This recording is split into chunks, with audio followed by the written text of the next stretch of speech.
ኦኬ ከትርጉም እንነሳ። ምናልባት ቅድም ትርጉሙ ላይ ትንሽ ሰማያዊ ስጋ ስንል ከሰማይ ዱብ ብሎ የመጣ ስጋ ማለት አይደለም። እኛ ሰማያዊ ስጋ ነው ስንል እያወራን ያለ ነው ስለ ስጋው ጀነሲስ ነው። ዘ ኦሪጂን ኦፍ ዘ ፍሌሽ የስጋው ስሪት ምንድነው ነው። ስለ ስሪቱ ነው እንጂ የምናወራው ከሰማይ ዱብ ብሎ ማርያም ማፀን ውስጥ ገባ ያልን አይደለም። ስለዚህ የስጋው ስሪት ኦሪጂኑ ጀነሲሱ መለኮታዊ ነው፣ ሰማያዊ ነው። ከምድር አፈር ጋር ግንኙነት የለውም። አልተደበላለቀም፣ አልተነካካም፣ አልተጨመላለቀም። ይሄ የወደቀ የአዳም ስጋ ነው። በወደቀው ስጋ አይደለም የዳነው ነው። ስለዚህ ስጋው ስሪቱ ሰማያዊ ነው፣ ከሰማይ ነው፣ ከመለኮታዊ ቃል ነው የተሰራው። ቃል ነው ስጋ የሆነው። ዮሐንስ ወንጌል 1:14 ላይ ቃልም ስጋ ሆነ ስለሚል ቃል ስጋ ነሳ አይልም። ቃል ስጋ ለመሆንም ገባ አይልም። በፕሮሰስ አይደለም የሆነው። ቃሉ ስጋ ነው የሆነው። አንድ የሰው ዘርን ብናይ ስጋ መች ነው የሚፈጠረው? ከአንድ ወር በኋላ ነው። የወንድ ዘር ፍሬ ከገባ በኋላ ያ የወንድ ዘር ፍሬ ከሴቷ እንቁላል ጋር ይዋሃዳል። ከዛም በኋላ ዛይጎት የሚባል ነገር ይፈጠራል። ያ ዲቫይድ እያደረገ ብቻ ፍሌሽና አጥንትና ስጋ የሚፈጠረው ከአንድ ወር በኋላ ነው። ያንን ፕሮሰስ ያ ስጋ በማርያም ማፀን ውስጥ ማደጉን ነው የምናውቀው እንጂ ያ ስጋ ከማርያም ማፀን የወሰደው ነገር እንዳለ መጽሐፍ ቅዱስ አይናገርም። ይህ ማለት ግን የኢየሱስ ክርስቶስ ስጋ ከኛ ስጋ ጋር በብዙ መልኩ ይመሳሰላል። በጣም ብዙ የሚያመሳስለው ነገር አለ። አይደንቲካል አይደለም ነው እያልን ያለ ነው። እኩያችን አናድርገው ነው። ምንም እንኳን ሲሚላር ቢሆንም አይደንቲካል ነው ብለን 100% ምንም ልዩነት የለውም ልንል አንችልም። ትልቁ ልዩነት የኃጢአት ልዩነት ስለሆነ ማለት ነው። ስጋው ላይ ኃጢአት የለም። በቃ የሰው ስጋ ለብሶ ኃጢአት የማይሰራ ሰው የለም። ሮሜ 8:6 ስጋ ለእግዚአብሔር ሕግ አይገዛም መገዛትም ተስኖታል ይላል። የፈለገ መንፈስ ቅዱስ ቢኖርብህ የፈለከውን ብትጾም ብትጸልይ ከስጋ ኃጢአት ነፃ ልትወጣ አትችልም ነው። በአይንህ ባትሰራ በጆሮ ትሰራለህ፣ በጆሮ ባትሰራ በእግር ኃጢአት ትሰራለህ፣ በእግር ኃጢአት ባትሰራ በአንደበትህ ኃጢአት ትሰራለህ። ከኃጢአት ነፃ ልትሆን አትችልም። አዳማዊ ስጋ ይዘን ከኃጢአት ነፃ ልንሆን አንችልም ነው። ከዛ በፊት ግን ትንሽ ብሉይ ኪዳን ላይ ስለዚህ የኢየሱስ ክርስቶስን ስጋ በብዙ መልክ ያገናኘዋል። ጥላ አለ ላይ አሁን ብዙ ጊዜ ትልልቅ ክስተት በአዲስ ኪዳን ሲከሰት ቀድሞ ብሉይ ኪዳን ላይ ጥላ አለው። ለምሳሌ የኢየሱስ ክርስቶስ ስጋ ከመና ጋር ተገናኝቷል። ከሰማይ የወረድኩ እንጀራ ነኝም ብሏል ኢየሱስ ክርስቶስ ከመና ጋር እያገናኘ ማለት ነው። መና እንዴት ነው የተገናኘው ከክርስቶስ ስጋ ጋር? ምንድነው ትርጉሙ? እግዚአብሔር ለምንድነው ከምድር ጤፍ እንጀራውን ያላዘጋጀው? ከሰማይ በቀጥታ አዘጋጅቶ ያወረደው ለምንድን ነው? ሊመጣ ስላለው የክርስቶስ ስጋ አመልካች ነው። ከምድር ምንም ነገር እንዳልተወሰደና እንዳልተነካካ የሚገልጽ ነው የመና እንትን። ሁለተኛው ደግሞ የፋሲካ በግ ይለዋል። አንደኛ ጴጥሮስ 1:18 ላይ ነውር የሌለበት የፋሲካ በግ ይሏል ኢየሱስ ክርስቶስን። ይህንን የሚያገናኘው ከዘጸአት ምዕራፍ 12 ከቁጥር 5 ጋር ነው። ነውር የሌለበት ይሁን ይላል። ለምንድን ነው በጉ ነውር የሌለበት የሚሆነው? ለመስዋዕት የሚቀርብ በግ ስለሆነ ነው። መስዋዕት ወደ እግዚአብሔር ሲቀርብ ወይም ኃጢአት የሚያስተሰርይ መስዋዕት ንጹህ መሆን አለበት ተብሎ ይታሰባል። የኢየሱስ ስጋ አዳማዊ ኃጢአት ይዞ ከአዳማዊ ኃጢአት ስጋ ጋር ተወልዶ መልሶ የአዳምን ኃጢአት ያጸዳል ማለት ምን ልበላችሁ ብቻ ምን ዕቃ ነው የሚሆነው።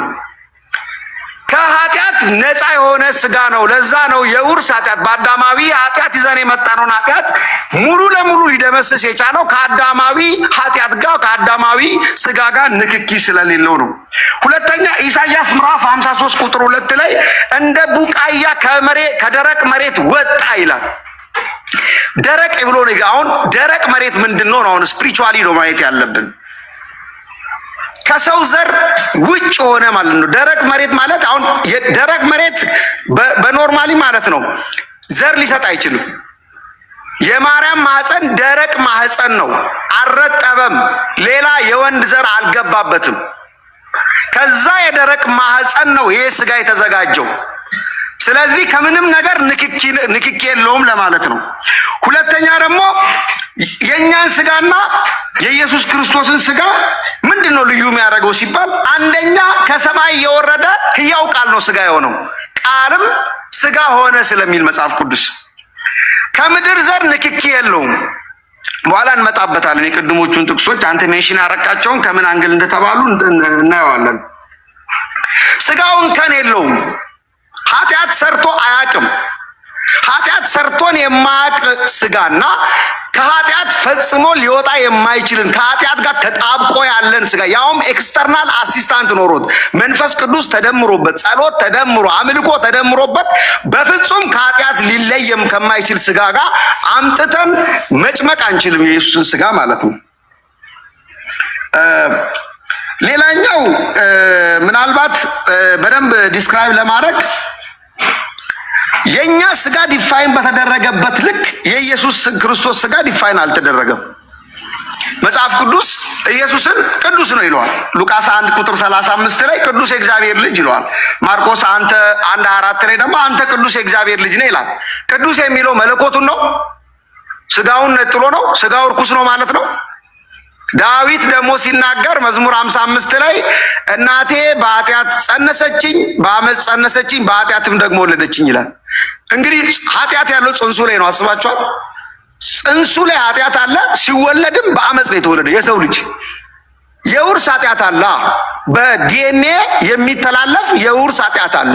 ያ ኃጢአት የአመፅ ኃጢአት ነው።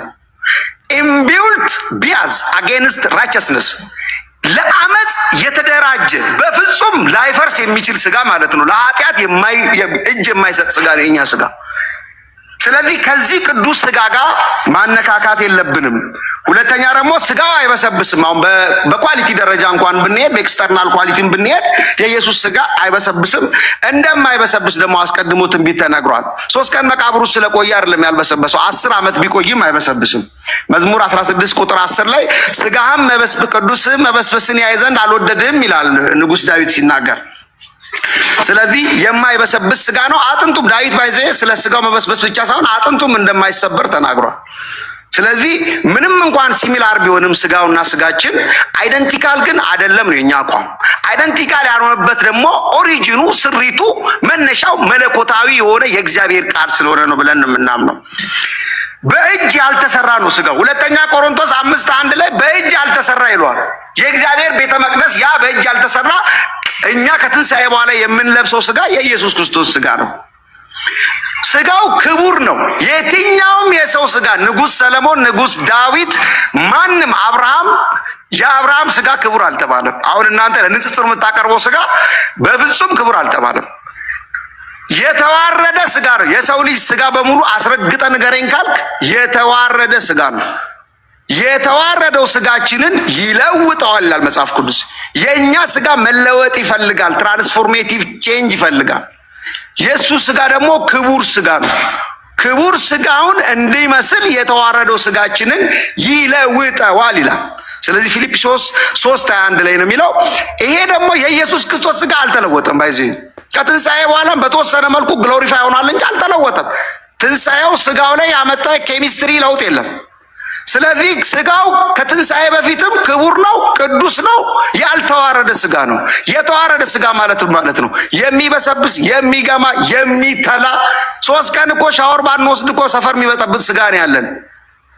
10 ቀን ምግብ ባንበላ ምን ልንሆን እንደምንችላችንም እናውቃለን። የኢየሱስ ክርስቶስ 2000 ዓመት ይኸው ምግብ ሳይቀምስ ውሃ ሳይጠጣ ነው ያለው። ይሄን ስጋ አምጥተን ከኔ ስጋ ጋር እኩል ልናደርግ አንችልም ማለት ነው።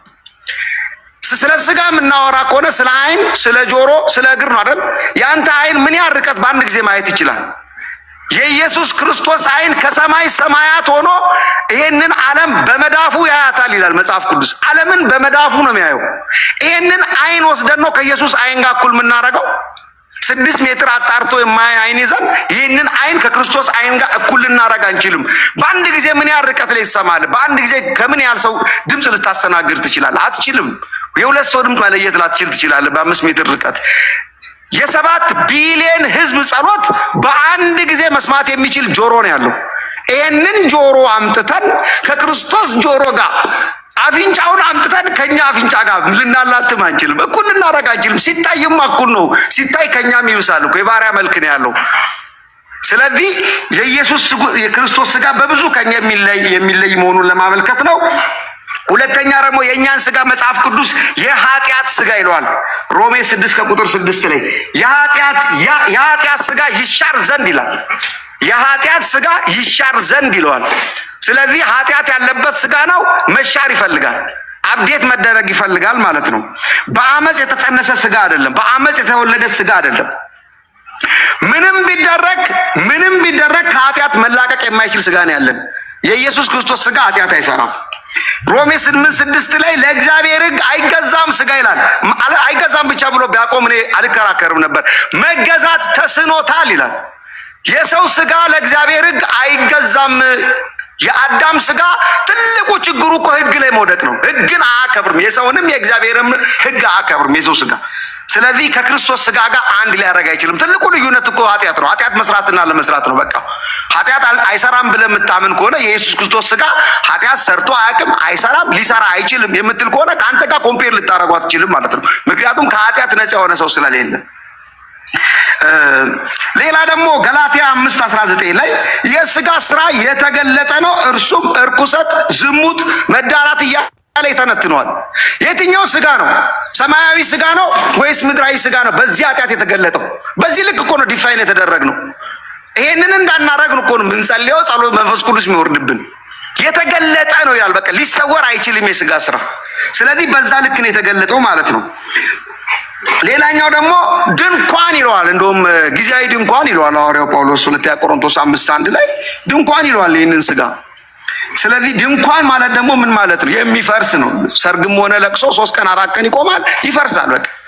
ስለዚህ ከዚህ ድንኳን ከምድራዊ ድንኳን ጋር የተገናኘ ነው ማለት ነው። ያኛው ሰማያዊ ድንኳን ነው ባይዜ። ሌላው ደግሞ ገላትያ 5:24 ላይ ስጋን ከምኞቱና ከመሻቱ ጋር ሰቀለው ይላል። ስለዚህ ስጋ የክርስቶስ ስጋ የኃጢአት ምኞት የለውም፣ ሌላ ምኞት የለውም። የኛ ስጋ ግን ከዚህ ምኞት የተላቀቀ ስጋ አይደለም ማለት ነው። ስለዚህ በስጋው ዙሪያ የማቀርበው እንትን በዚህ ልክ ይሆናል። አይ ቲንክ ወደ ጥያቄና መልስ መሄድ እንችላለን። እኔ በቃኛል። እሺ ወደ ደቂቃሽ የምንለው አለ 10 ደቂቃ ነው ተጣለው። ሪፍሌክት አደርጋለሁ። አንተ ደግሞ ከኔ ቀጥሎ 10 ደቂቃ እኔ ባወራው ላይ ሪፍሌክት ታደርጋለህ። ከዛ በኋላ ነው ጥያቄና መልስ የሚሆነው ማለት ነው። ኦኬ ይቻላል። እሺ ማይክን ሚውት አድርግና አሁን ደግሞ የኔን እንትን 10 ደቂቃ ልጀምር። መጽሐፍ ቅዱሳዊ አይደለም። ምንም አይነት የመጽሐፍ ቅዱስ ድጋፍ የለውም። ምንም አይነት የመጽሐፍ ቅዱስ ድጋፍ የለውም ብቻ ሳይሆን ምንም አይነት አመክንያዊም እንኳን ማስረጃ ማቅረብ የማይቻልለት እንዲሁም ደግሞ በቤተክርስቲያን ታሪክም የተወገዘ ወይንም ደግሞ በቤተክርስቲያን ታሪክም ተቀባይነት የሌለው ቅዱስ ከቤተክርስቲያን ታሪክ የምንረዳው ትምህርት ነው ብዬ አምናለሁ። ስለዚህ ሰማያዊ ስጋን የማልቀበልበትን መሰረታዊ ምክንያት አቀርባለሁ ማለት ነው። ግን የሰማያዊ ስጋን አስተምሮ መጀመሪያ አልቀበልም ስል አቋሚ ምን ማለት እንዳልሆነ ግልጽ ላድርግ አይደለ? ምን እያልኩ እንዳልሆነ በደንብ ለእናንተ ግልጽ ማድረግ አለብኝ። ኦኬ አቋሚ የኢየሱስ ስጋ ከሰማይ አይደለም በሚለው ውስጥ እያልኩ ያለሁት ነገር አንደኛው ነገር ኢየሱስ እንደኛ ልክ ኃጢአተኛ ተፈጥሮ አለበት እያልኩኝ አይደለም። ይሄንን በደንብ እናንተም እንድትሰሙኝ እፈልጋለሁ። ኢየሱስ ክርስቶስ ልክ እንደኛ ያለ ኃጢአተኛ ተፈጥሮ አለው እያልኩኝ አይደለም። የመጀመሪያው እሱ ነው። ሁለተኛ ላይ ደግሞ ኢየሱስ ክርስቶስ ከሰማይ የመጣ አይደለምም እያልኩ አይደለም። ኦኬ ስለዚህ ሰማያዊ ስጋን አስተምሮ ስቃወም ኢየሱስ ከሰማይ አልመጣም ወይንም ደግሞ ከዘላለም የነበረው እርሱ ከድንግል ማርያም ተወለደ እያልኩኝ ነው እንጂ መነሻው ከማርያም ነው እያልኩኝ አይደለም። ወይንም ደግሞ ከማርያም ተፈጠረ እያልኩኝ አይደለም። እርሱ ዘላለማዊ እንደመሆኑ መጠን በሰውነቱ ከማርያም ተወለደ እያልኩኝ ነው። ሌላኛው ነገር ደግሞ አምላክ የነበረው እርሱስ ወደ ሰውነት ተለወጠም እያልኩ አይደለም። ይሄንን በደንብ ስሙኝ። አምላክ የነበረው እርሱ ወደ ሰውነት ተለወጠም ብዬ እያልኩ አይደለም ማለት ነው። ታዲያ ጌታ ኢየሱስ ከድንግል ማርያም ስጋ ነስቷል ስልስ ምን እያልኩኝ ነው ካልን እንግዲህ እንደምታውቁት እውነተኛ ሰው የሚገኘው ከሰው እንደሆነ እናውቃለን አይደለ? ስለዚህ ጌታችን ኢየሱስ ክርስቶስ ሰው ነው ካልን ኦኬ የተገኘው ያንን ሰብአዊ ባህሪውን ያገኘው ከማርያም ነው እያልኩኝ ነው። ኦኬ በሁለተኛ ደግሞ እነዚህ ነገሮች ሁሉ በቤተክርስቲያን ታሪኮች ውስጥም በትክክል ማቅረብ እንችላለን። የቤተክርስቲያን ታሪክ ወይንም ደግሞ የቤተክርስቲያን የእምነት አንቀጾችን በትክክል እያመጣን እዚህ ጋር መጥቀስ እንችላለን። ለምሳሌ እዚህ ላይ የኬልቄዶኑን የእምነት መግለጫ ማንሳት እንችላለን። የቤልጂኩን የእምነት መግለጫ ማንሳት እንችላለን። የዌስት ሚኒስተር የእምነት መግለጫ ማንሳት እንችላለን። በተለይም ኋላ ላይ የጠቀስኳቸው የቤልጂክ የእምነት መግለጫ እና የዌስት ሚኒስተር የእምነት መግለጫ፣ የለንደን ባፕቲስት ኮንፌሽን ኦፍ ፌዝ፣ እነዚህ ሶስቱ ሂስቶሪካል ወይንም ደግሞ ክላሲካል ፕሮቴስታንቲዝም ውስጥ የምንጠቀማቸው የእምነታችን መግለጫዎች ናቸው። በእነዚህ የእምነት መግለጫዎቻችን ሁሉ ኢየሱስ ክርስቶስ ከድንግል ማርያም ስጋን እንደነሳ፣ ኢየሱስ ክርስቶስ ከድንግል ማርያም ስጋን እንደተካፈለ እናምናለን ማለት ነው። ስለዚህ አሁን እያመንኩ ያለሁት አሁን ፕሬዘንት እያደረግኩ ያለሁት አስ ፕሮቴስታንት አስ ኢቫንጀሊካል አማኝ እንደመሆን መጠን ኦኬ ክላሲካል ፕሮቴስታንቲዝም የሚናገረው ነገር እየተናገርኩ ነው። እንዲሁም ደግሞ ታሪካዊ ክርስትናውንም ደግሞ ስናስብ ይህንን በኬልቄዶን የእምነት መግለጫ ላይ በግልጽ ኢየሱስ ክርስቶስ ከድንግል ማርያም ስጋን እንደነሳ ወይንም ደግሞ ኢየሱስ ክርስቶስ በመለኮታዊ ባህሪው ከአብ ጋር አንድ እንደሆነ ፍጹም ሰው በመሆኑ ደግሞ ከኛ ጋር አንድ ነው የሚለውን የኬልቄዶኑን የእምነቱን መግለጫ ሪአፊርም አድርጌ እንዲሁም ደግሞ በኒቂያ የእምነት መግለጫ ላይ ያለውን ያንኑ በመጥቀስ የምከራከረው ስለሆነ የእኔ ክርክር ድንገት አሁን የተፈጠረ የግል እምነቴ ሳይሆን በቤተክርስቲያን ታሪክ በክላሲካል ፕሮቴስታንቲዝም ውስጥ ያለ የነበረ አቋም መሆኑን ለእናንተ ግልጽ ማድረግ ፈልጋለሁ። ዛሬ የምንከራከረው ክርክር ውስጥ መጽሐፍ ቅዱሳዊ የሆነውን እውነታ ላስቀምጥላችሁ። መጽሐፍ ቅዱስ ስለ ጌታችን ኢየሱስ ክርስቶስ ሰብአዊ ባህሪ ወይንም ደግሞ ሂዩማን ኔቸር ምን ይላል ያለን እንደሆነ መጽሐፍ ቅዱስ በሉቃስ ወንጌል ምዕራፍ 1 ከቁጥር 41 እስከ 43 ላይ ኤልሳቤጥ በመንፈስ ቅዱስ ተሞልታ የመሰከረችው ምስክርነት እናገኛለን። ኦኬ ኤልሳቤጥ በመንፈስ ቅዱስ ተሞልታ ምን ብላ መሰከረች ካልን ድንግል ማርያም ወደ እርሷ ስትመጣ አይታ የጌታዬ እናት ወደ እኔ ትመጣ እንዴት ትችላለች በማለት ስትናገር እናያለን። ይህንን ብቻ ሳይሆን የማህፀንሽም ፍሬ የተባረከ ነው ስትል እናያለን። በነገራችሁ ላይ የማህፀን ፍሬ ብሎ በመጽሐፍ ቅዱስ ውስጥ የማህፀን ፍሬ ብሎ በመጽሐፍ ቅዱስ ውስጥ ከአብራክ አለመካፈል የሚል ሀሳብ ቤትም ቦታ እናገኝም። ስለዚህ ጌታችን ኢየሱስ ክርስቶስ የማርያም የማህፀኗ ፍሬ ነው፣ ከማርያም ማህፀን የተገኘ ነው። ይሄንን ደግሞ ኤልሳቤጥ በመንፈስ ቅዱስ ተሞልታ የተናገረችው ስለሆነ ፍጹም እውነተኛ እንደሆነ እናምናለን።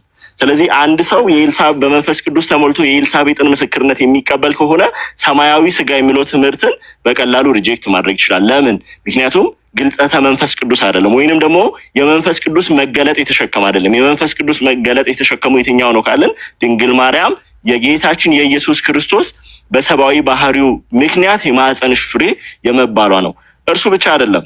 ኦኬ ሮሜ ምዕራፍ 9 ቁጥር 5 ላይ እንደዚህ ይላል፣ አባቶችም ለእነርሱ ናቸውና ከእነርሱም ክርስቶስ በስጋ መጣ ይላል። በደንብ አድርጋችሁ ስሙኝ። አባቶችም ለእነርሱ ናቸው። እነርሱ የተባሉት በሮሜ ምዕራፍ 9 ቁጥር 3 መሰረት እነርሱም እስራኤላውያን ናቸው ይላል። ኦኬ እነርሱ እስራኤላውያን፣ አባቶችም ከእነርሱ ነው የተገኙት። እንዲያ ከሆነ እነዚህ እስራኤላውያን የተባሉት አባቶችም የእነርሱ ናቸው። ከእስራኤላውያን ደግሞ ክርስቶስ በስጋ መጣ ይላል። ክርስቶስ የመጣበት ያ የእስራኤላውያን ስጋ ሰማያዊ ካልሆነ የኢየሱስም ስጋ ሰማያዊ ነው ልንል አንችልም። ኦኬ ኢየሱስ ክርስቶስ በስጋ ከእስራኤላውያን መጣ እያልን አዚሴም ታይም ደግሞ የኢየሱስ ስጋ ሰማያዊ ነው የእስራኤላውያን ግን አይደለም እንል ከሆነ ለጳውሎስ አዲስ ነገር እየነገር ነው። ጳውሎስ የማያውቀውን ነገር እየተናገር ነው። መጽሐፍ ቅዱስ እግዚአብሔር ከሴት የተወለደው ልጁን ላከ በማለት ይናገራል። በነገራችሁ ላይ ቅድስት ድንግል ማርያም ኢየሱስን ወለደች ብቻ አይደለም ጸንሳ ወለደች ነው የሚለው። በሉቃስ ወንጌል ምዕራፍ 1 ላይ ይህንን እናገኛለን። በሉቃስ ወንጌል ውስጥ ድንግል ማርያም ጸንሳ ከወለደች በደንብ አድርጋችሁ ስሙኝ። ኢንታይርሊ በመጽሐፍ ቅዱስ ከዘፍጥረት እስከ ራእይ ምናልባት ዶክተር ተስፋጽዮን ወደ በኋላ ላይ ያሳየናል። አንዲት ሴት ጸንሳ ወለደች እየተባለ ነገር ግን የአብራክ መካፈልን አያሳይም ለሚል አንድ ጥቅስ እንኳን ማምጣት አይችልም። ይህንን ወንድማችን በኋላ በጥያቄ ሰዓት ማሳየት ከቻለ አብረን የምንፈርድ ይሆናል። እሱ ብቻ አይደለም። ሐዋርያው ዮሐንስ አሁን ተስፋጽዮን ወክሎ የመጣውን ያንን ርዕስ እንዳንቀበል አጥብቆ ከልክሎናል። ኦኬ ሐዋርያው ዮሐንስ ምን አለ? ኢየሱስ ክርስቶስ በስጋ እንደመጣ የማይታመን መንፈስ እርሱ ከየት ነው አለን። ኦኬ የክርስቶስ ተቃዋሚ መንፈስ ነው ብሎ ከነገረን በኋላ በደንብ አድርጋችሁ ስሙ። ያንን በታሪካዊ አውድ ውስጥ ሄዳችሁ ሐዋርያው ጳውሎስ ያስጠነቀቀው ትምህርት ምንድነው ካሉ ኖስቲሳውያን ይባላሉ። ኖስቲሳውያን ኢየሱስ ክርስቶስ ከማርያም ስጋ አልነሳም ብሎ የሚያምኑ ናቸው። ስለዚህ ሐዋርያው ዮሐንስ ቤዚክሊ ከማርያም ስጋ አልነሳም የሚለውን ትምህርት ከአጋንንት ነው የሚል ከሆነ ወንድማችን ይዞ የመጣው ደግፈዋለሁ ብሎ የመጣው ርዕስ ሳይነሳ ይፈረስ ይሆናል። ለምን ኢቨን ፖስት አፖስቶሊክ አይደለም። ከሐዋርያት በኋላ የነበሩት ሳይሆን ሐዋርያት ራሳቸውና ሐዋርያው ዮሐንስ የተቃወሙት ከአጋንንት ብሎ የሰየሙት የአጋንንት ትምህርት ነው ሰማያዊ ስጋ። ስለዚህ ለመጽሐፍ ቅዱስም እንግዳ ይሆናል ማለት ነው። ይሄ በቤተክርስቲያን ታሪክ ውስጥ እንኳን ምንም አይነት ማስረጃ የማይገኝለት ትምህርት ነው። እሺ እንቀጥል። በሮሜ ምዕራፍ 1 ቁጥር 3 ላይ ሰማያዊ ስጋ በዋናነት ክርስቶስ የሰው ዘር ያልተቀላቀለበት ሰማያዊ ነው የሚል ትምህርት አለው። ይህንን ምናልባት ወደ በኋላ ላይ በማስረጃ ያሳያለሁ። በደንብ አድርጋችሁ ስሙኝ። ሰማያዊ ስጋ ምንድን ነው ከተባለ ኢየሱስ ክርስቶስ የሰው ዘር ያልተቀላቀለበት ነው የሚል ነው። ግን መጽሐፍ ቅዱስ ምን ይላል? ሮሜ ምዕራፍ 1 ቁጥር 3 እና 4 ላይ ይህም ወንጌል በስጋ ከዳዊት ዘር ስለተወለደ። በነገራችሁ ላይ አሁንም ለተወያየ የምሰጠው አንድ በርደን አለ። ስጋ ብለን የምንጠራው ነገር በመጽሐፍ ቅዱስ ውስጥ አራት አይነት ትርጉሞችን ይዞ መጥቷል። አንደኛው የሰው ቁሳዊ ማንነትን የሚያሳይ ነው። ለምሳሌ ሉቃስ 24 ላይ የሰብአዊ ድካምን ስጋ ብሎ ይጠራዋል። ለምሳሌ ስጋ ደካማ ነውና ኢየሱስ ብሎ ሲናገር፣ አዳማዊ ባህሪ ወይንም ደግሞ ሲንፉል ኔቸርንም ስጋ ብሎ ይጠራዋል። በአራተኛ ደረጃ ግን ስጋ ብሎ የሚጠራው የዘር ሐረግን ለማሳየት ነው። ታዲያ ጌታችን ኢየሱስ ክርስቶስ በሮሜ ምዕራፍ 1 ቁጥር 3 እስከ 4 ባለው ውስጥ ወንጌል በስጋ ከዳዊት ዘር ስለተወለደ ነው ይላል። ኦኬ፣ ጳውሎስ እዚህ ቦታ ላይ ስጋ የሚለውን እንዴት እየተጠቀመ ነው? ወንድማችን ይመልስልናል። እኔ ግን እንደዚህ ይላለሁ፣ ዳዊት ሰው ከሆነ ንጉስ ዳዊት ሰው ከሆነ ይህም ወንጌል ሰው ከሆነው ከዳዊት ዘር ስለተወለደ ስለ ጌታችን ኢየሱስ ክርስቶስ ነው ይላል። ስለዚህ ወንድማችን ይዞ የመጣው ነገር ቤዚክሊ ሐዋርያው ዮሐንስ ወንጌል እንዲህ ነው ብሎ ከነገረን ነገር ስለሚቃረን ወንጌል እንዲህ ነው እያለ አይ ወንጌሉን እቃረናለሁ የሚል ስለሆነ ልንከተለው አይገባም ብዬ አምናለሁ። ሌላኛው ነገር ደግሞ በዚህ ርዕስ ላይ ማንሳት ያለብን ወይንም ደግሞ በዚህ ርዕስ ላይ መከተል ያለብን ነገር ምንድን ነው? ለምሳሌ ሐዋርያት ሥራ ምዕራፍ 2 ላይ እንደዚህ ይላል። ሐዋርያት ሥራ ምዕራፍ 2 ላይ ሐዋርያው ጴጥሮስ ራሱ ባይዘዌይ ሐዋርያት የተናገሩትን ሐዋርያት የመሰከሩትን ነገር ነው ማነበው። ወንድሞች ሆይ ስለ አባቶች አለቃ ስለ ዳዊት እንደሞተም እንደተቀበረም ለእናንተ በግልጥ እናገር ዘንድ ፍቀዱልኝ፣ መቃብሩም እስከ ዛሬ ድረስ በእኛ ዘንድ ነው ካለ በኋላ ቁጥር 30 ተመልከቱ። ነቢይ ስለሆነ ከወገቡም ፍሬ በዙፋኑ ያስቀምጥ ዘንድ እግዚአብሔር መሐላ እንደማለለት ስላወቀ ይላል። አሁን ወገኖቼ ሆይ እዚህ ጋር ባይዘወይ ቁጥር 30 ላይ የተናገረውን ሁሉንም የእንግሊዘኛ የመጽሐፍ ቅዱስ ትርጉሞች ሄዳችሁ ተመልከቱ። ዲሰንደንትስ ይላል። ስለዚህ ጌታችን ኢየሱስ ክርስቶስ ከዳዊት ዘሮች መካከል ተብሎ በሐዋርያው ጴጥሮስ ተቀምጧል። ኢየሱስ ክርስቶስ ከዳዊት ዘሮች መካከል የተባለው እውነተኛ የሰውን ስጋ ካልነሳ እንዴት እንደዚህ ተብሎ ሊገለጽ ይችላል? የወንድሜ ወይንም ደግሞ የኢየሱስ ስጋ ከሰማይ ነው ብሎ የሚናገሩ ሰዎች ሁሉ በአንድነት የሚክዱት ነገር ምንድን ነው? በአንድነት የሚክዱት ነገር መጽሐፍ ቅዱስ ስለ ጌታችን ኢየሱስ የሚናገራቸው ነገሮች ሁሉ እርባና ቢስ ያደርጋሉ። ለምሳሌ ጌታችን ኢየሱስ ክርስቶስ በሉቃስ ወንጌል ምዕራፍ 2 ላይ ስለ ማርያም የመውለጃዋ ወራት በደረሰ ጊዜ ይላል። የመውለጃዋ ወራት በደረሰ ጊዜ የሚለውን 9 ወር እንደሆነ ግልጽ ነው። ስለዚህ ጌታ ኢየሱስ በማርያም ማህፀን ስጋን ካልነሳ ጽንሱ በ9 ውስጥ 9 ወር መቆየቱ ዓላማው ምንድን ነው? ምንም። ጌታ ኢየሱስ የሰው ልጅ ተብሎ የተጠራበት ዓላማ ምንድን ነው? ምንም። አያችሁ፣ ሙሉ ቴዎሎጂ መጽሐፍ ቅዱስ ውስጥ ያሉትን ነገሮች ሁሉ የሚቃወም እሱ ብቻ ሳይሆን ምንም አይነት መጽሐፍ ቅዱስ ለሚናገረው ነገር ምላሽ መስጠት የማይችል ቴዎሎጂ መሆኑን ከዚህ እናያለን ማለት ነው። መጽሐፍ ቅዱስ ውስጥ በትንቢተ ኢሳይያስ ምዕራፍ 7 ቁጥር 14 ላይ በትንቢት የተነገረውንም ነገር ደግሞ አንድ አፍታ መለስ ብለን እንመልከት። ምን ተብሏል? በትንቢተ ኢሳይያስ ምዕራፍ 7 ቁጥር 14 ላይ አሁንም ለተወያየ ይህንን አንድ ርዕስ እንደ ቤት ስራ ሰጠዋለሁ ማለት ነው። ስለዚህ ጌታ ራሱ ምልክት ይሰጣችኋል፣ እነሆ ድንግል ትጸንሳለች፣ ወንድ ልጅም ትወልዳለች፣ ስሙንም አማኑኤል ብላ ትጠራዋለች። ተመልከቱ፣ ድንግል ትጸንሳለች። በመጽሐፍ ቅዱሳችን ውስጥ ከዘፍጥረት እስከ ራዕይ ትጸንሳለች ተብሎ ነገር ግን የአብራክ ክፋይን የማያመለክት ካለ ወንድሜ ተስፋ ጽዮን ወደ በኋላ ላይ ያመጣል።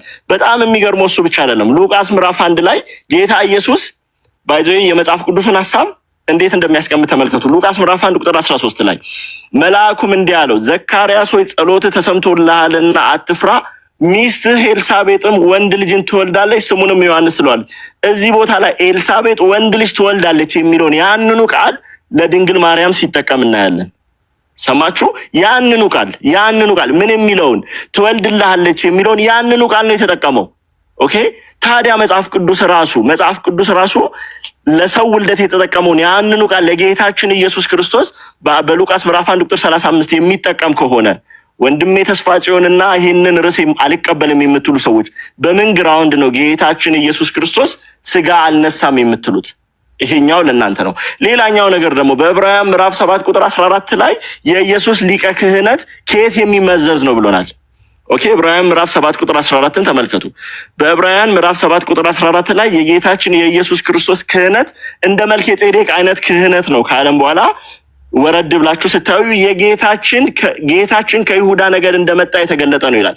ኢማጂን ነገድ እያለ ነገድ ይሁዳ ብሎ ወደ ኋላ ሄዶ የያዕቆብን ልጅ ይሁዳን እየጠቀሰ ጌታችን ከዛ ነገር ነው የመጣው ብሎ መጽሐፍ ቅዱስ በግልጽ እየተናገረ ጌታችን ምንም አይነት የሰው ዘር አልተቀላቀለበትም ካልን እንዴት ታዲያ ከይሁዳ ነገድ ይቆጠርለታል?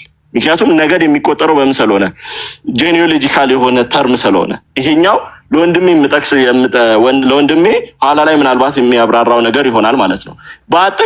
በአጠቃላይ መጽሐፍ ቅዱሳዊውን የሆነውን ሐሳብ ስንመለከት ጌታችን ኢየሱስ ክርስቶስ ከድንግል ማርያም ስጋ ስለነሳ ጌታችን ኢየሱስ ክርስቶስ ፍጹም ሰው በሆነበት በዛ መንገድ በዕብራውያን ምዕራፍ 2 ቁጥር 14 ላይ አንድ ጊዜ እሱን ጥቅስ ለመጨረሻ ጊዜ ላንብብና አጠቃልላለሁ። እንደዚህ ይላል፣ ተመልከቱ።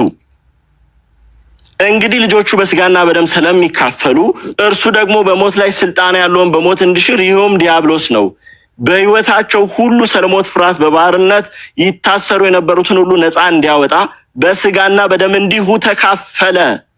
እንዲሁ ወንድሞቹ እንደሚካፈሉት ሁሉንም ወደ በኋላ ላይ ሁሉንም የእንግሊዝኛ ትራንስሌሽኖች ካስፈለገ አሳያችኋለሁ። ላይክዋይዝ እነሱ እንደተካፈሉት እርሱ ተካፈለ ይላል። እሱ ብቻ አይደለም። ቁጥር 17 ላይ ስለዚህ 35 ሰከንድ አለኝ። 35 ሰከንድ አለኝ። አንተ ጋር ካውንት ያደረገ ነው። ስለዚህ የሕዝብን ኃጢአት ለማስተስረይ ለእግዚአብሔር በሆነው ነገር ሁሉ የሚምርና የታመነ ሊቀ ካህናት እንዲሆን በነገር ሁሉ ወንድሞቹን ሊመስል ተገባው። ወገኖች ሆይ በነገር ሁሉ የኢየሱስ ስጋ ከኛ የሚለይ ከሆነ በነገር ሁሉ ወንድሞቹን ሊመስል ተገባው የሚለው ቀልድ ይሆናል፣ ውሸት ይሆናል ማለት ነው። አመሰግናለሁ። ቴንኪዩ። አሁን ወደ ዶክተር ተስፋ እንዳይረበሽ 10 ደቂቃ እኔ ጋር ልጀምር። እሺ ይቅርታ። እንግዲህ ዶክተር ተስፋ ጽዮን ያነሳቸው ጥቅሶች አሉ። አጠቃላይ ዶክተር ተስፋ ጽዮን ያነሳቸውን ጥቅሶች አንዳንድ በጣም ብዙ አይነት እንትሮችን ማንሳት እንችላለን፣ ፋላሲዎችን ማንሳት እንችላለን። ለምሳሌ ካቴጎሪካል ፋላሲ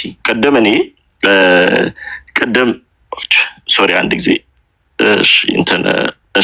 ቅድም መግቢያ ላይ ስጋን የተለያየ ትርጉም እንዳለው ነግሬያቸዋለሁ። ስለዚህ ሁሉንም አንድ አድርጎ ወይንም ኮቪኬት አድርጎ ኮቪኬሽን ፋላሲ የምንለውንም ኮሚት አድርጓል። ሁሉንም አንድ አይነት አስመስሎ ማውራቱ which is like basically እኔ ምን እያልኩ እንደሆነ አልተረዳም ማለት ነው። እሱን ተሳስቷል ብዬ ማስቀመጥ እችላለሁ ማለት ነው። ግን ቃል ስጋ ሆነ ማለት እኮ ቃል ተለወጠ ማለት አይደለም። ምክንያቱም መጽሐፍ ቅዱስ እዛው ዮሐንስ ወንጌል ምዕራፍ 1 ላይ ቃልም እግዚአብሔር ነበር ይላል አይደለ? ይሄ እግዚአብሔር የነበረው ቃል እግዚአብሔር የሆነው ቃል እግዚአብሔር ወዳልሆነ ስጋ ተለወጠ ማለት አይደለም። ለምን? ምክንያቱም ቃልም እግዚአብሔር ከሆነና ይሄ እግዚአብሔር የተባለው ቃል ስጋ ሲሆን እግዚአብሔርነቱ ሉዝ አድርጓል የምንል ከሆነ እግዚአብሔርነት አንዴ የሚጠፋ አንዴ የሚመጣ ነገር ይሆናል። ወንድማችን ተሳስቷል።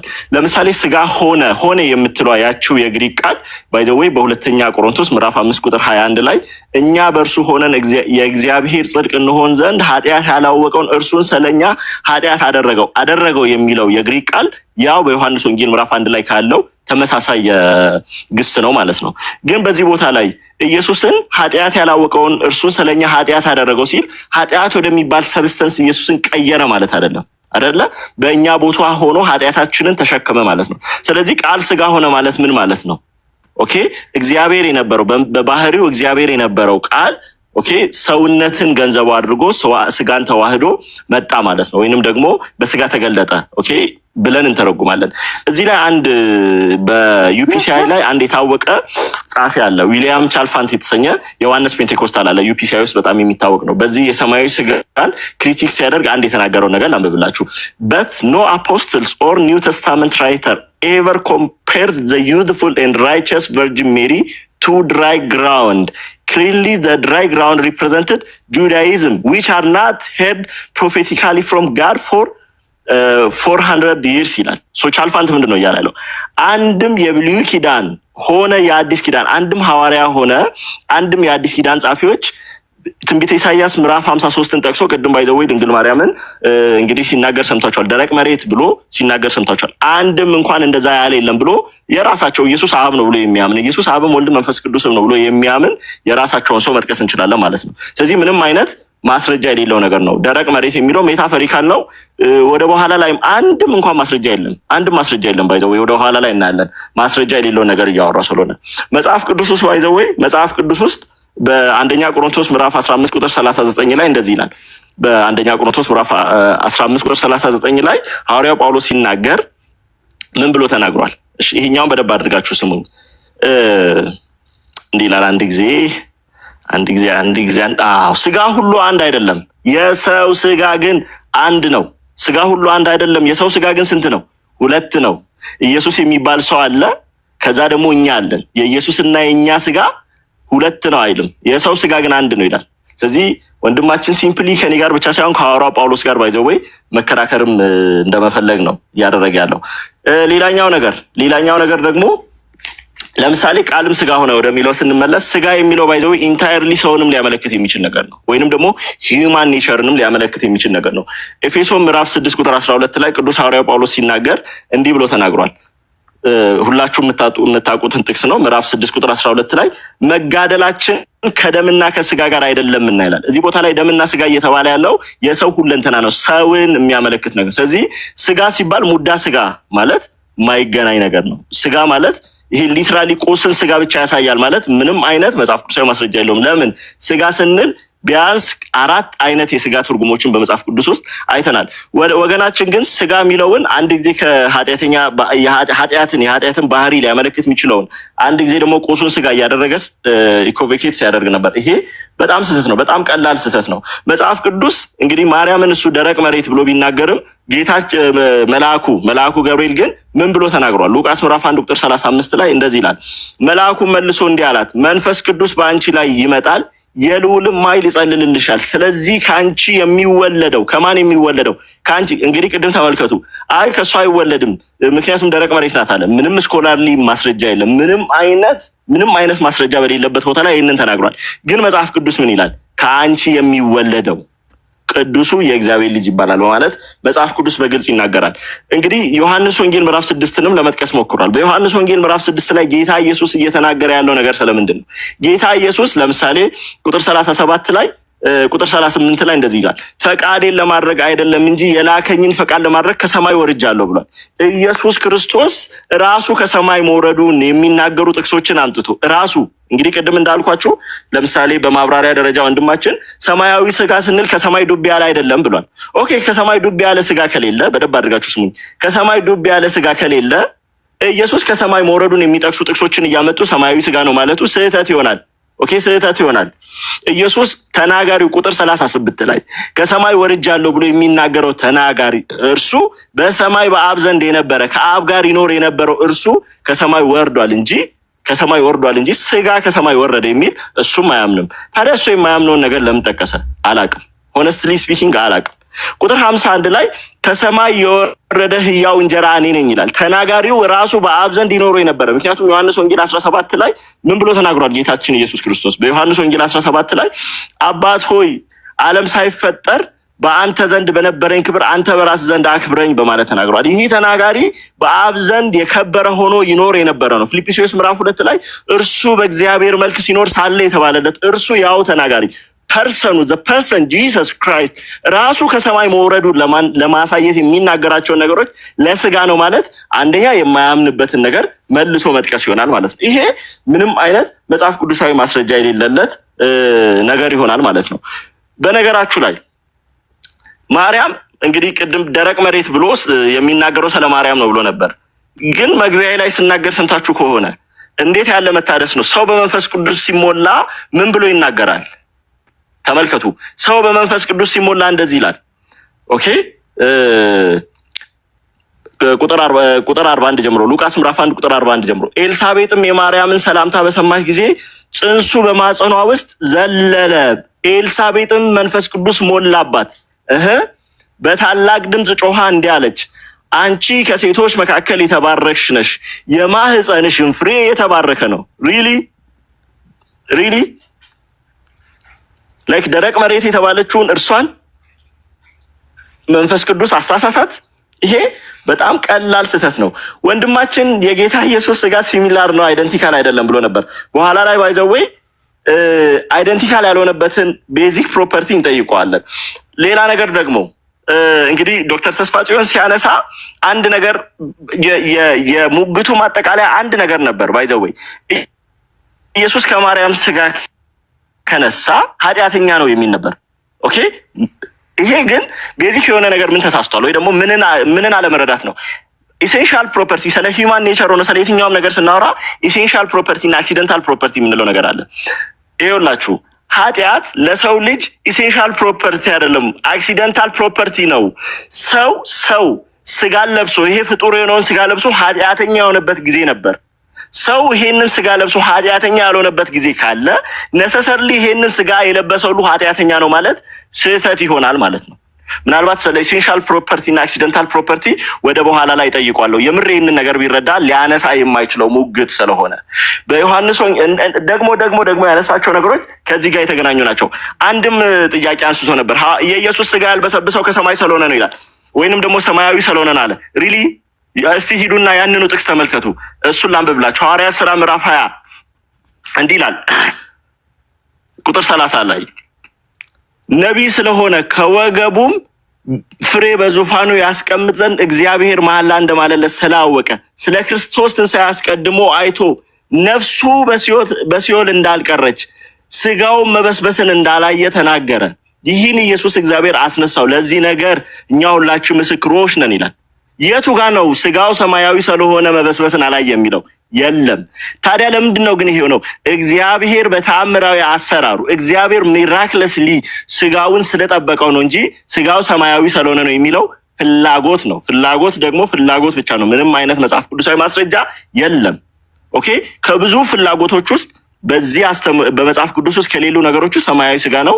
እሱን ወደ በኋላ ላይ እናያለን። ተባረክ ዶክተር። አሁን እኔ ያነሳሁት ነገር ላይ ደግሞ አንተ መቀጠል ትችላለህ። እንግዲህ ያው ጃጅመንታል ከመሆን አማን ወደኋላ አላልክም። እንደገና ደግሞ መጽሐፍቶችን ለእውቀት ያዛቸው ችግር የለም። ለዚህ ለዲቤት ግን ለምሳሌ በአዲስ ኪዳን የትኛውም ጸሐፊ እንዲህ አላለም ማለት አንችልም። መጽሐፍ የደረቅ መሬት የሚለውን እኔ አይደለም የጻፍኩት። ሙግት ከነብዩ ኢሳያስ ጋር ይሆናል ማለት ነው። እኔ አይደለም የጻፍኩት። ያ ቦታ ደግሞ ስለ ማርያምና ስለ ክርስቶስ የሚያወራ ነው። ኢሳያስ 53 ላንብበው። እንደውም ጥቅሱን የሰማነውን ነገር ማን አምኗል? የእግዚአብሔር ክንድ ለማን ተገልጧል? በፊቱ እንደ ቡቃያ ከደረቅም መሬት እንደ ስር አድጓል። ማን ያደገው? ኦኬ ቀጥል። መልክና ውበት የለውም። ክርስቶስ። ባየነውም ጊዜ እንወደው ዘንድ ደም ግባት የለውም። የተናቀ ከሰውም የተጠላ የሕማም ሰው ደዌንም የሚያውቅ ሰውን ፊቱን እንደሚሰውር የተናቀ እኛም አላከበርነውም። በእውነት ደዌያችንን ተቀበለ ሕመማችንንም ተሸክሟል። በቃ ይሄን አላወራም። ቁጥር 2 ላይ ያለውን በፊቱ እንደ ቡቃያ ከደረቅም መሬት እንደ ስር አድጓል የሚለው የኢየሱስ ክርስቶስ መነሻው ነው። አንተ አሁን እኮ እያልክ ያለው እኮ በሳይንስም ብንሄድ እኮ በጣም መሳቂያ ነው የሚሆነው። አንድ ድንግል ሴት እንዴት ነው የማህፀን ፍሬ ዴቨሎፕ ልታደርግ የምትችለው? ባዮሎጂካሊ እኮ ብንሄድ ራሱ ማለት ነው ማርያምን የኢየሱስ ክርስቶስ ባዮሎጂካል እናት ናት ውስጥ የምትገባው በሳይንሱ ዓለም ማለት ነው። አንድ ሴት ያለ ወንድ ዘር ጽንስ መፍጠር አትችልም። የማህፀን ፍሬ ሊኖራት አይችልም። የወንድ ዘር ያስፈልጋታል። የሰው ስጋ ለመፍጠር የግድ የወንድ ዘር ያስፈልጋታል። ስለዚህ ከሷ ከማህፀኗ የተገኘው ከደረቅ መሬት ነው። እንደ ቡቃያ አደገ እኮ እያለክ እኮ ነው። ምንም ባልተኮተኮተ ማዳበሪያ በሌለው ባልተቆፈረ መሬት ላይ ልክ እንደሚበቅል ሰብል ኢየሱስ ከዛ ማህፀን ላይ ያንን ማህፀን ተጠቅሞ የእሷን ሳይነካ አደገ ነው። ከሷ የሚወለደው የእሷ ልጅ አይደለም። እናትነቷ በመውለዷ በመጸነሷ እንጂ የጽንሱ ባለቤት እሷ አይደለች። የፈጣሪዋን ጽንስ ነው የጸነሰችው። ስጋው የፈጣሪዋ ነው። የእሷ ስጋና የእሱ ስጋ አንድ ነው ማለት አንችልም። የእግዚአብሔርን ስጋ ነው የጸነሰችው። የፈጠራትን የአምላኳን ስጋ ነው የጸነሰችው። ከአንቺ የሚወለደው ቅዱሱ የእግዚአብሔር ልጅ ይባላል አላት እንጂ የአንቺ ልጅ ይባላል አላላት። ፖሴሽኑ ባለቤቱ እግዚአብሔር ነው። የዚህ ስጋ የዚህ ልጅ ባለቤትነቱ የእግዚአብሔር የራሱ ነው። ራሱን እግዚአብሔርን ነው በስጋ የጸነስሽው ነው የሚለው። እኔ እኮ አይደለሁም ያልኩት። ስለዚህ ትንሽ የመገጫጨት ነገር አለ ማለት ነው። ብዙ የእምነት መግለጫዎችን እንደ ኤቪደንስ አታቅርብ። ምክንያቱም መጽሐፍ ቅዱሱ ነው ያለው፣ እኔ አይደለሁም ያልኩት። ስለዚህ በአንቺ ማህፀን የሚዘጋጀው የአንቺ ነው አይደለም የተባለችው። ፖሰስም ማድረግ አትችልም ህፃኑን። የማህፀኗ ፍሬም በማህፀኗ ውስጥ የተዘጋጀው ስጋም የእሷ ሳይሆን የቅዱስ የእግዚአብሔር ማደሪያ ነው። የእግዚአብሔር ቤተ መቅደስ ነው ስጋው። ስለዚህ የእግዚአብሔር ቤተ መቅደስ እንደሆነ መጽሐፍ ቅዱስ ይናገራል። የመለኮት ማደሪያ ስጋ ነው። ይህ ስጋ ደግሞ በማርያም ቻናል ናት። በቃ እግዚአብሔር ተጠቅሟታል። እግዚአብሔር መለኮታዊ የሆነ ቃሉን በማህፀኗ ውስጥ አስገብቶ የራሱን ስጋ ፈጥሯል። የራሱን ስጋ የወደቀውን የማርያም እኮ የዳነችው በራሷ ስጋ አይደለም፣ በክርስቶስ ስጋ ነው የዳነችው። የክርስቶስ ስጋ መስዋዕት ሆኖ ነው ማርያም የዳነችው። ከዛ ከአዳማዊ እርግማን ነፃ ወጣችው በክርስቶስ ስጋና ደም እንጂ በራሷ አይደለም። ስለዚህ ያ ስጋ ክቡር ስጋ ነው። ምንም እንኳን በእሷ ማህፀን ውስጥ ቢዘጋጅም እግዚአብሔር ኃያል ስለሆነ ጥበበኛ ስለሆነ እሷን መንፈስ ቅዱስ ይጋርድሻል እኮ ብሏታል። ምንድን ነው መጋረድ ማለት? ይከልልሻል ማለት ነው። ከሷ አይነት ከሷ ዲኤንኤ ጋር የሚገናኝ ነገር አይደለም። ቨርጂን ናት፣ ልትፈጥር አትችልም። ስጋ ሊፈጠር አይችልም። ስለዚህ የዚህ ስጋ ኢሚዲየት ፕሪከርሰር ማን ነው? ኢት ኢዝ ሆሊ ስፒሪት። የእሷ እንቁላል አይደለም። የእሷ እንቁላል አልገባም። በአንተ ሎጂክ እኮ የእሷ እንቁላልና መንፈስ ቅዱስ ተጣምረው የክርስቶስ ስጋ ተፈጠረ ልትለኝ ነው። ምክንያቱም ስጋ ለመፈጠር የወንድ የዘር ፍሬ ያስፈልጋል፣ የሴት የዘር ፍሬ ያስፈልጋል። ያ የሁለቱ የዘር ፍሬ መገናኘት አለበት። ካልተገናኘም ስጋ አይፈጠርም። ሲገናኝ ደግሞ ዛይጎት ይባላል። ዛይጎት ዲቫይድ እያደረገ ሞሩላ ምናምን እያለ ይሄዳል። የሕክምና ተማሪዎች ካላችሁ ልታግዙኝ ትችላላችሁ በኋላ። ስለዚህ ያ ስጋ ከመለኮት የተዘጋጀ ነው። ፕሪከርሰሩ ኢሚዲየት ፕሪከርሰሩ ሜል ፓርትነር የለውም። ኢሚዲየት ፕሪከርሰሩ ሆሊ ስፒሪት። የእሷ ኦቪዩም ፓርቲሲፔት አድርጓል። ማርያም ሊኖራት የሚችለው እንቁላል ነው። ደግሞ ስጋ ነስቷል አይባልም። አንተ የእናትን ስጋ አይደለም ይዘህ የምትወለደው፣ ዲኤንኤ ነው፣ ክሮሞዞም ነው ከእናትህ የምትወስድ። ከአባትህ ክሮሞዞም 23 ትወስዳለህ፣ ከእናትህ 23 ክሮሞዞም ትወስዳለህ። ባይዘ ታይም ዛይጎቱ ሲዋሃድ እንቁላሉና ስፐርሙ ተገናኝቶ ዛይጎት ሲፈጥር 26 ክሮሞዞም ያለው ሰው ይፈጠራል ማለት ነው። ስለዚህ በዚህ የወንድ ክሮሞዞም የለም እያልን ነው። ሰሩ ሆሊ ስፒሪት ነው፣ መንፈስ ቅዱስ ነው። እሷ አላት ብለን ብናስብ የእሷ አይጠቅምም ነው። ስለዚህ ባናገናኘው ይሻላል ማለት ነው። ስለዚህ በማህፀኗ የተዘጋጀው ፍሬ የእሷ ሳይሆን የእግዚአብሔር ልጅ ነው፣ የእግዚአብሔር ስጋ ነው። እሷ እናት ናት። እናትነቷ ግን ባዮሎጂካል ማዘር በመሆን ሳይሆን እንደ እናት አርግዛለች፣ አምጣለች፣ ወልዳለች፣ ደግሞ ማሳድጋለች። ስለዚህ ሺ ኢዝ ኤ ማዘር ፊገር። ዮሴፍም አባት የተባለው ለዚህ ጽንስ ምንም ኮንትሪቢዩት አድርጎ አይደለም። ሂ ኢዝ ኤ ፋዘር ፊገር። እሱ ባዮሎጂካል ፋዘር ሊባል አይችልም። እሷ ባዮሎጂካል ማዘር ባትባል እንኳን በሕክምናው ሳሮጌት ማዘር እንላለን። እሷ ጽንሱ ልክ አሁን ጫጩት እንዴት ነው የሚፈለፈለው? ኢንኩቤተር ላይ ነው አይደል? ዋናው ዘሩ እንትኑ ይገባና እዛ ኢንኩቤተር ላይ ነው መፈልፈል የሚጀምረው ማለት ነው። ስለዚህ ማርያም ሳሮጌት ማዘር ናት።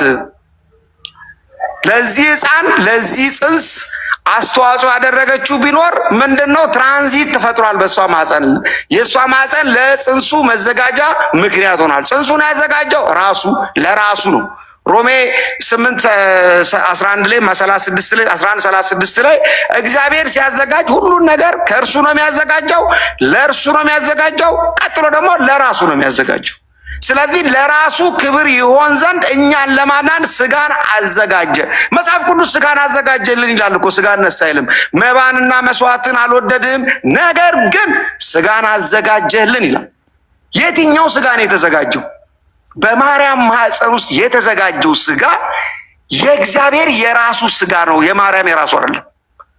ስለዚህ ከዚህ አንግል ብታየው ይሻላል። ሮሜ ላይ ጠቀስከው ጥቅስ አባቶችም የእነርሱ ናቸው፣ ከእነርሱም ክርስቶስ በስጋ መጣ ይላል። አባቶች የተባሉት እነማን ናቸው? እነ ዳዊት ናቸው። ኢሚዲየትሊ ደግሞ ወደ ታች ስንሄድ እነ ዮሴፍ ምናምን ናቸው አይደል? ስለዚህ ዮሴፍንና ኢየሱስን ታዲያ ምንድን ነው የሚያገናኘው? አባቶችም የእነርሱ ናቸው፣ ከእነርሱም ክርስቶስ በስጋ መጣ ይላል። በዳዊትና በአብርሃም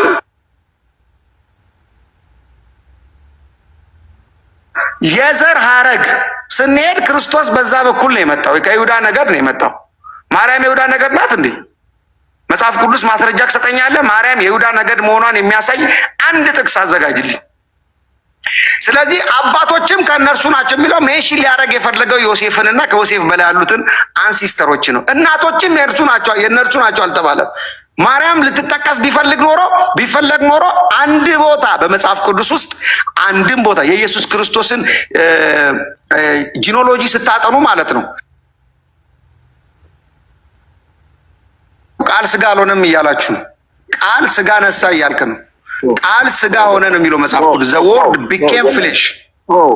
ቤዚክሊ የምትቃወመውን ነገር መሰረታዊ በሆነ ሁኔታ የምትቃወመውን ነገር መጀመሪያ ማወቅ አለብህ። እሺ፣ ሁለተኛ አሁን ጃጅመንታል አቱን አገር የሚለውን አስተምሮ ከእምነት አንቀጻችሁ ላይ ልታሳይን ትችላለህ?